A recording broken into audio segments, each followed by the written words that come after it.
Pernahkah Anda terpikir, apa kesamaan antara seorang tukang kebun dan pahlawan dalam video game tanpa akhir? Betul sekali, keduanya punya bos terakhir yang hampir mustahil dikalahkan. Dan nama bos itu adalah Gulma. Mereka kembali lagi dan lagi, tidak peduli seberapa banyak tenaga yang Anda curahkan. Tapi bagaimana jika saya bilang bahwa pertarungan ini tidak hanya bisa dimenangkan, tapi bahkan bisa mencapai gencatan senjata jangka panjang? Hari ini kita akan mengupas 8 cara terbukti untuk melindungi bedengan Anda agar bebas Gulma dalam jangka panjang. Dan beberapa tips ini bahkan akan mengubah cara pandang Anda terhadap kebun. Untuk permulaan, mari kita pahami dulu musuh kita. Gulma bukan hanya sekadar tanaman pengganggu. Mereka adalah pelopor sejati dan ahli bertahan hidup. Alam membenci kekosongan, dan Gulma adalah respons cepatnya untuk menutupi lahan kosong, sekaligus melindunginya dari erosi. Masalahnya adalah, mereka melakukan ini terlalu baik, mengambil air, cahaya, dan nutrisi dari tanaman budidaya kita. Mereka berkembang biak dengan biji yang bisa tertidur di dalam tanah selama bertahun-tahun, atau dengan akar rimpang menjalar yang hampir mustahil ditarik hingga tuntas. Memahami ini adalah kunci kemenangan kita. Jadi, cara nomor 1, fondasi kebun yang bersih dan rapi adalah mulsa. Jika Anda ingin mengubah perang melawan Gulma menjadi tugas yang mudah, maka mulsa mutlak diperlukan. Ini bukan sekadar teknik pertanian biasa, tapi juga filosofi berkebun yang cerdas. Apa esensinya? Kuncinya sangat sederhana. Kita membuat selimut tebal di permukaan tanah yang menghalangi sinar matahari. Tanpa cahaya, benih Gulma, bahkan yang paling bandel sekalipun, tidak bisa tumbuh. Mereka tetap tidur dalam kegelapan, tanpa mengganggu tanaman sayuran kita. Selain itu, mulsa juga menjaga kelembaban tanah yang berharga dan melindunginya dari panas berlebih. Mari kita bahas, material apa saja yang bisa digunakan untuk selimut ini. Jenis pertama adalah mulsa organik.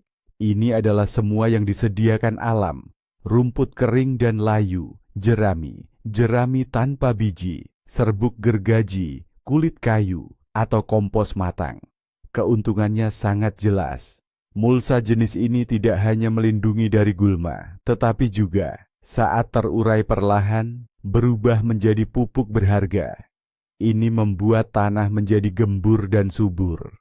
Aturan utamanya adalah lapisan mulsa harus tebal, antara 5 hingga 10 cm, dan perlu diperbarui secara berkala. Jenis kedua adalah mulsa anorganik. Ini melibatkan penggunaan material modern. Ini bisa berupa plastik hitam, atau yang jauh lebih baik, geotekstil, atau yang sering disebut spunbond. Material ini menciptakan penghalang yang hampir tidak tertembus, tahan lama, dan sangat efektif. Berbeda dengan plastik biasa yang padat, geotekstil memungkinkan air dan udara menembus ke akar tanaman, sehingga tanaman tidak tercekik. Memang, mulsa jenis ini tidak akan memberi makan tanah Anda. Namun dalam tugas utamanya, menghalangi Gulma, ia sangat berhasil. Singkatnya, apapun jenis mulsa yang Anda pilih, mulsa adalah langkah pertama dan terpenting Anda menuju kebun yang bebas repot. Anda tidak hanya menyingkirkan Gulma, tetapi Anda menciptakan kondisi di mana Gulma bahkan tidak bisa tumbuh sama sekali.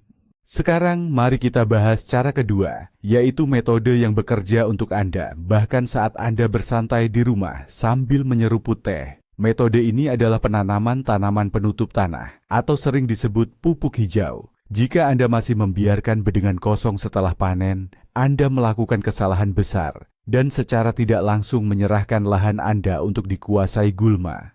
Apa itu pupuk hijau? Ini adalah jenis tanaman khusus yang kita tanam bukan untuk dipanen hasilnya, melainkan untuk memberikan manfaat langsung bagi tanah itu sendiri. Tugas utama mereka adalah tumbuh dengan cepat, membentuk karpet hijau yang padat, dan secara harfiah menekan pertumbuhan Gulma dengan biomasa mereka.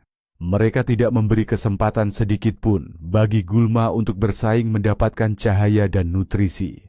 Bayangkan, lahan Anda tertutup bukan oleh rumput liar, melainkan oleh tanaman bermanfaat yang sekaligus aktif memperbaiki kualitas tanah. Pilihan pupuk hijau ada banyak. Misalnya, mustard. Tanaman ini tumbuh sangat cepat dan akarnya mengeluarkan zat yang menekan pertumbuhan banyak gulma, bahkan mengusir hama tertentu. Phacelia adalah pilihan lain yang sangat baik. Selain memerangi gulma, Phacelia juga menggemburkan tanah dengan sistem perakarannya yang kuat, membuatnya ringan dan berongga. Ditambah lagi, bunganya sangat cantik, menarik lebah ke kebun Anda. Bagaimana penerapannya dalam praktik? Sangat mudah. Setelah panen bawang atau bawang putih di pertengahan tahun, jangan biarkan bedengan kosong sampai musim tanam berikutnya. Segera tanami dengan mustard atau Phacelia. Saat tanaman pupuk hijau ini sudah cukup besar, Anda bisa memotongnya dan membiarkannya di atas tanah sebagai mulsa, atau langsung membajak atau menggali dan mencampurnya ke dalam tanah.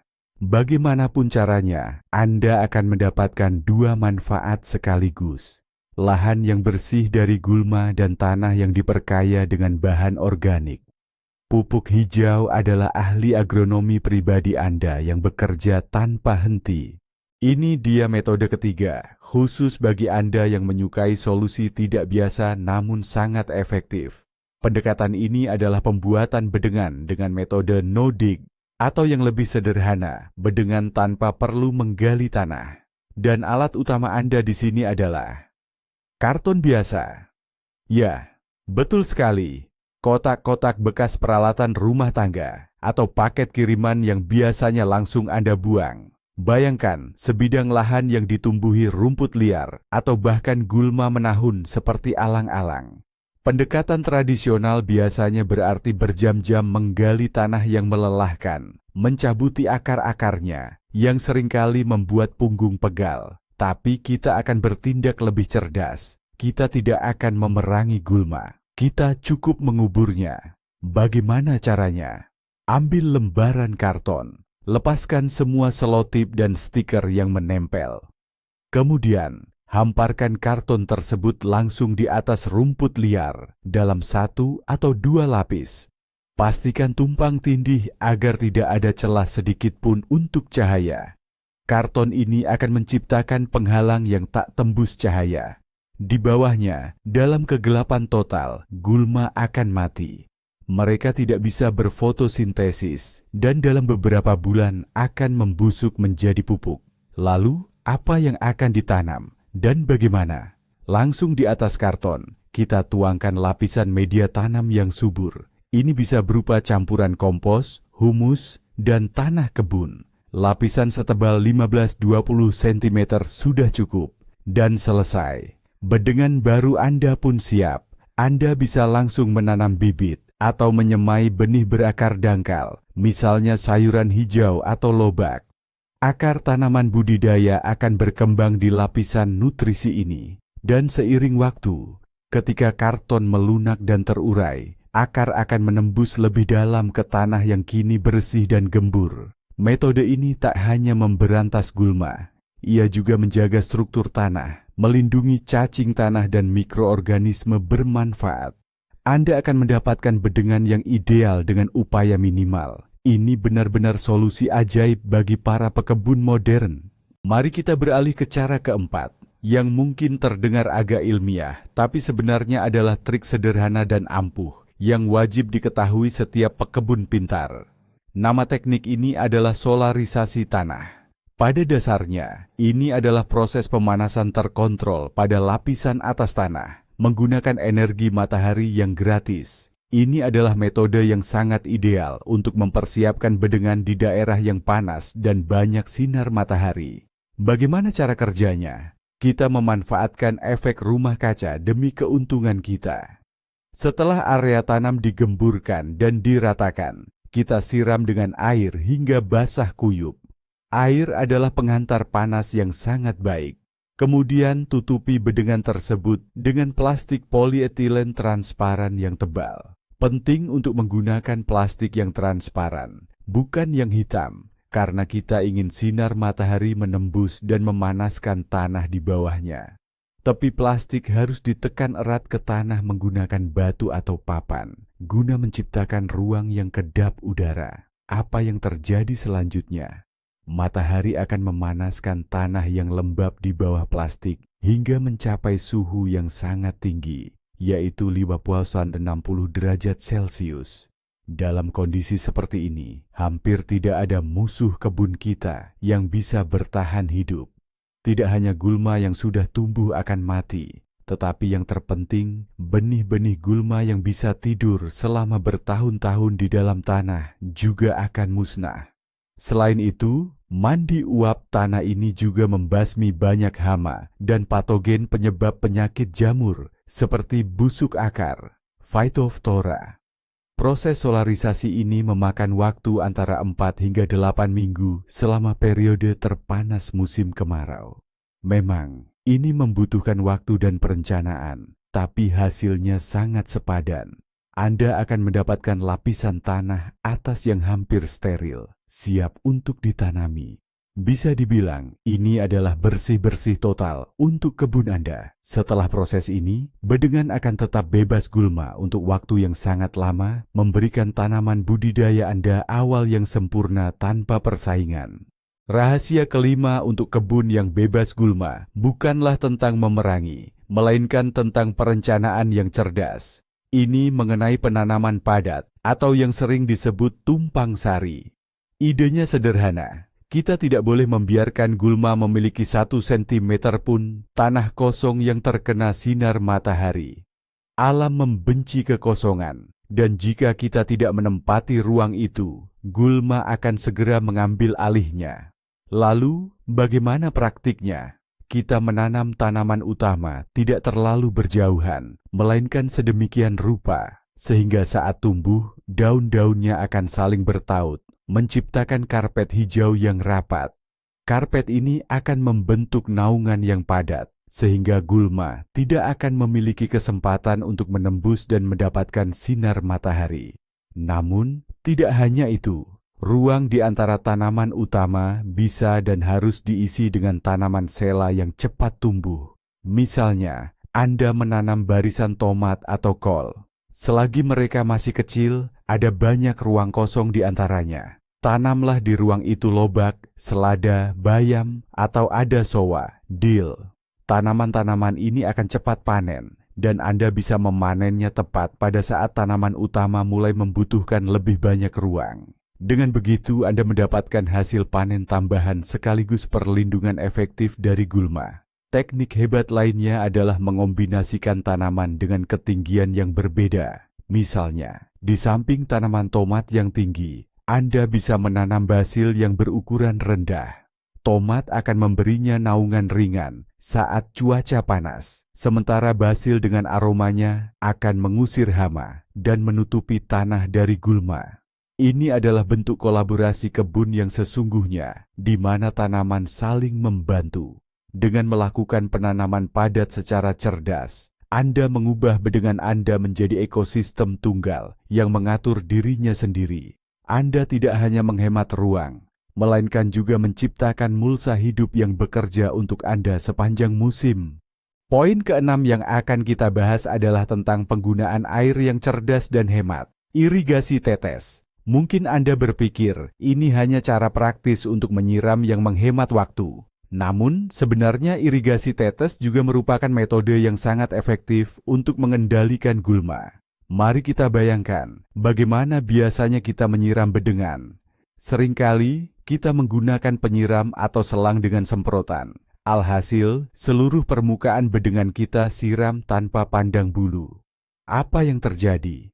Kita tidak hanya memberikan air kepada akar tomat atau timun yang kita tanam, tetapi juga kepada semua biji gulma yang bersembunyi di sela-sela. Secara tidak langsung, kita malah membantu mereka tumbuh dengan menyediakan kondisi yang ideal. Irigasi tetes mengubah segalanya.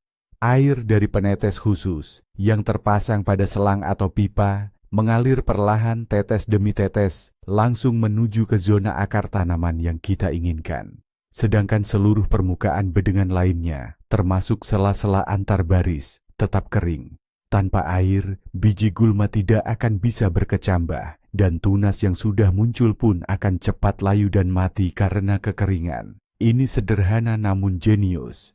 Kita menciptakan oase bagi tanaman budidaya kita dan gurun bagi para pesaing mereka. Pendekatan ini bahkan lebih efektif jika dikombinasikan dengan mulsa. Bayangkan, bedengan ditutupi mulsa jerami dan di bawahnya terpasang selang irigasi tetes. Air langsung menuju ke akar, penguapan sangat minim, dan gulma tidak mendapatkan setetes pun kelembaban, apalagi sinar matahari. Ini adalah kondisi yang hampir sempurna untuk kebun yang bersih dan bebas gulma. Jadi, irigasi tetes bukanlah sebuah kemewahan, melainkan investasi yang sangat cerdas. Anda tidak hanya menghemat air dan waktu berharga Anda, tetapi juga mendapatkan alat yang ampuh untuk mengendalikan gulma secara otomatis. Metode ketujuh adalah menciptakan penghalang gulma yang tak terlihat namun sangat efektif. Kali ini kita akan membahas herbisida alami, bukan bahan kimia yang dijual di toko, melainkan komponen yang bisa digunakan tanpa merusak tanah dan hasil panen. Metode ini sangat ampuh membantah mitos bahwa penggunaan bahan kimia agresif tidak dapat dihindari. Sekutu utama kita di sini adalah tepung jagung, atau lebih tepatnya gluten jagung. Ini adalah produk sampingan dari pengolahan jagung yang memiliki sifat menakjubkan. Ia berfungsi sebagai herbisida preventif, atau dalam istilah ilmiah, herbisida pratumbuh, pre-emergent. Artinya, ia tidak membunuh tanaman yang sudah tumbuh, melainkan menghambat perkecambahan biji gulma. Bagaimana cara kerjanya? Saat masuk ke dalam tanah, gluten jagung melepaskan zat-zat khusus yang menekan perkembangan sistem akar pada biji yang berkecambah. Biji membengkak, mengeluarkan akar kecil, namun akar tersebut tidak dapat berkembang dan akhirnya mati. Sementara itu, pada tanaman dewasa dengan sistem akar yang sudah terbentuk, gluten jagung tidak memberikan efek negatif sama sekali. Penggunaannya sangat mudah. Pada musim semi, setelah Anda menanam bibit atau saat tanaman kecil Anda sudah mulai tumbuh, Anda hanya perlu menyebarkan granul gluten jagung secara merata di permukaan bedengan, lalu siram sedikit. Ini akan menciptakan penghalang pelindung di lapisan atas tanah selama beberapa minggu. Metode ini sangat ideal untuk halaman rumput dan bedengan yang sudah ditanami, untuk mencegah munculnya gelombang gulma baru. Tentu saja, ini bukan obat mujarab untuk gulma menahun dengan akar yang kuat, tetapi sebagai pencegahan terhadap gulma tahunan yang bereproduksi melalui biji, gluten jagung bekerja dengan sangat baik. Ini adalah cara yang cerdas, ramah lingkungan, dan aman untuk mengatakan tidak pada gulma baru. Dan terakhir, poin ke-8 yang akan mengubah pandangan Anda tentang pekerjaan yang tampaknya paling membosankan, menyangi gulma. Kita terbiasa berpikir bahwa ini adalah pekerjaan yang berat dan tiada akhir. Namun, rahasianya bukan pada seberapa banyak kita menyangi, melainkan pada waktu yang tepat dan alat yang benar. Ingatlah aturan emas ini. Gulma harus dimusnahkan saat berada dalam fase benang putih. Ini adalah saat benih baru saja berkecambah dan mengeluarkan akar putih kecil. Pada tahap ini, gulma sangat rentan. Untuk memusnahkannya, cukup dengan menggemburkan sedikit lapisan tanah atas. Anda tidak perlu mencabut atau membuangnya dari bedengan. Dan disinilah pahlawan utama kita muncul. Koret datar Fokin atau alat sejenisnya. Alat ini bukan sekadar cangkul biasa. Matanya meluncur di bawah permukaan tanah sedalam beberapa sentimeter saja, memotong benang putih tersebut di area yang luas dengan usaha minimal. Anda bisa menggunakannya dengan cepat, mudah, tanpa perlu membungkuk. Anda cukup berjalan di sepanjang bedengan dan mencukur lapisan atas tanah. Kapan waktu terbaik untuk melakukannya? Setelah hujan atau penyiraman, saat tanah masih lunak. Lewatilah koret datar itu di semua sela-sela barisan tanaman. Ini hanya akan memakan waktu beberapa menit saja, namun efeknya akan luar biasa. Anda akan memusnahkan jutaan calon gulma, bahkan sebelum mereka sempat muncul ke permukaan dan berakar. Jika Anda melewatkan momen itu dan gulma sudah tumbuh besar, waktu terbaik untuk menyiangi adalah pada hari yang cerah dan panas. Tanaman yang dicabut atau dipotong, jika dibiarkan di permukaan bedengan, akan cepat kering di bawah sinar matahari dan berubah menjadi mulsa. Yang terpenting adalah mengubah kegiatan menyiangi dari pekerjaan mendadak yang berat menjadi kebiasaan mingguan yang ringan. 5 hingga 10 menit menggunakan koret datar setiap minggu, dan bedengan Anda akan terlihat sempurna. Nah, sekarang giliran poin terpenting. Mungkin Anda bertanya-tanya, dari 8 metode ini, mana yang paling ampuh? Disinilah letak rahasia utama para pekebun berpengalaman. Efek yang paling kuat dan tahan lama justru bukan dari satu metode tunggal, melainkan dari kombinasi beberapa cara. Bayangkan saja, di musim gugur, Anda menutupi area calon kebun dengan karton. Saat musim semi tiba, Anda menanam bibit di atasnya dengan metode tanam rapat. Sela-sela tanaman Anda tutupi dengan mulsa jerami yang tebal, dan untuk penyiraman, gunakan sistem irigasi tetes. Apa hasilnya? Anda telah menciptakan sistem perlindungan berlapis. Karton membasmi gulma yang sudah ada. Tanam rapat dan mulsa mencegah gulma baru tumbuh karena kekurangan cahaya. Sementara irigasi tetes tidak menyediakan air bagi mereka. Dalam benteng seperti ini, gulma takkan punya kesempatan sama sekali. Inilah yang disebut transisi dari perjuangan tanpa henti menuju berkebun cerdas. Pada intinya, pesan utama dari video ini adalah berhentilah berperang dengan alam dan mulailah memanfaatkan hukum-hukumnya untuk keuntungan Anda. Melindungi kebun dari gulma itu bukan soal kerja keras yang melelahkan, melainkan tentang pengetahuan dan strategi yang tepat. Terima kasih sudah menonton video ini sampai selesai. Jika Anda merasa video ini bermanfaat, jangan lupa berikan suka dan berlangganan saluran ini agar tidak ketinggalan episode-episode terbaru. Nah, sekarang giliran pertanyaan untuk Anda. Metode apa yang Anda gunakan untuk mengendalikan gulma? Mungkin Anda punya rahasia keluarga atau trik pribadi yang ampuh. Bagikan di kolom komentar ya. Mari kita kumpulkan basis pengetahuan terlengkap bersama-sama.